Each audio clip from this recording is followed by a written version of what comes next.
Welcome to 2 on 2, where we talk about marketing communications and the related technology landscape. I'm Aaron Perlett from Elasticity. And I'm Jason Falls from Social Media Explorer, and we're going to kick things off this week with a question that's on a lot of people's minds. Aaron, is Groupon good for business? Well, I think the short answer, Jason, is yes. If Groupon or the 170 other Groupon competitors, for a couple reasons though. Now, if you get a Groupon or use a Groupon and you just let the Groupon work for itself, no, it's not going to help you. But if you are willing to make it work, and by that I mean when those customers come in, and they are not your customers to begin with, they are Groupon's customers. But if you are willing to actually make it work, try to capture their information, try to engage those customers, I think it can be an invaluable tool. It's kind of like if you go out on a date and you spend $300 on dinner. You know, that $300 is wasted if you don't follow up with that girl, if you don't try to take her out again, if you don't try to make that relationship go on for an extended period of time. So the two of you get something out of it. You have to engage them. So I think if you're willing to make it work, Groupon can be a valuable tool. Well, I would agree with your point, and I would say that most people aren't willing to make it work. They're looking for an easy buck, and that's why I think in general Groupon that category of deal making things that you can sign up for each week, I don't think they're very good for business in the long run. More specifically, I think Groupon itself is not good for business because there are some competitors like Try It Local, which, full disclosure, the guy who runs it's a friend of mine, but they offer a 70% payout to the companies that buy them through them, whereas Groupon is like less than 50% of a payout. So Groupon specifically, I think, has some problems there. But I also think in general, those deal-making sort of coupon companies have some long-term problems. Number one, you even intimated that they're mostly purchased by people who aren't going to be repeat customers. They're coming there looking for the deal, and that's all they're there for. That's all they're interested in, so they're in and out.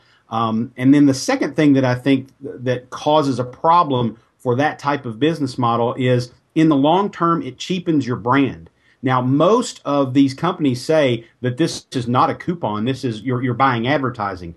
Well, everybody on the free planet who is a member of the genus and species of Homo sapiens says it's a frickin' coupon. So it's a coupon, and it cheapens your brand over the long haul.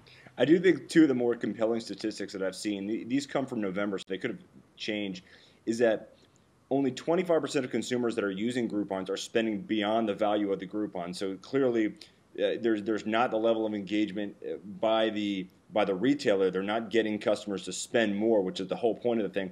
And the other aspect is that only about 19% turn into return customers. So I think really retailers need to think long and hard if they're going to work beyond that Groupon. So let's move to the next question. That is, what's the biggest mistake you see companies or brands making in social media? Well, I think the biggest mistake is that they are unfortunately listening to their agencies too much, and they're thinking in terms of campaigns and episodes. And, you know, social media marketing, quite frankly, is a long-term investment.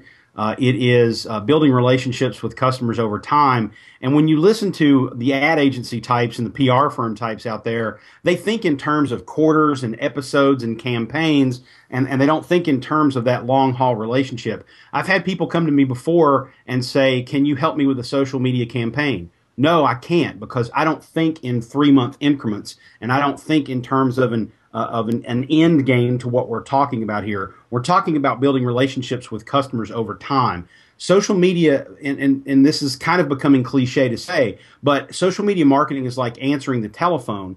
I'm not going to come in and build you a 3-month strategy on how to answer your telephone in a certain way to engage with your customers and then tell you to start hanging up on them at the end of that 3 months. And so that's the biggest mistake I see businesses making in social media marketing. I've seen a couple that I really struggle with. I think the first is the obsession with the fans or the likes. I mean, it really doesn't matter how many fans you've got. Just because you've got 1 million fans, if none of those fans are taking action and they're engaging with you, then it's essentially worthless. You really need to have a group of committed fans and find a way to engage those. And the way you engage them, and this is the second problem that I see, is that a lot of companies make all their posts within social media all about them, and they don't really think about the interests of their fans that they've tried to cull this relationship with. And lastly, one of the challenges is the companies that try to turn their social media platform into a virtual couponing machine. I mean, engage them, try to find out about them, learn about them. develop a relationship with them, but don't try to turn it into some virtual couponing machine. And as a tribute to Aaron's point of view, if 250 people like this video on Facebook, we'll make him shave for the next episode. And we'll give them a Groupon for half-off services at both of our agencies. Speak for yourself. I'm Jason Falls with Social Media Explorer. This is Aaron Perlett from Elasticity. Thanks for joining us on 2 on 2.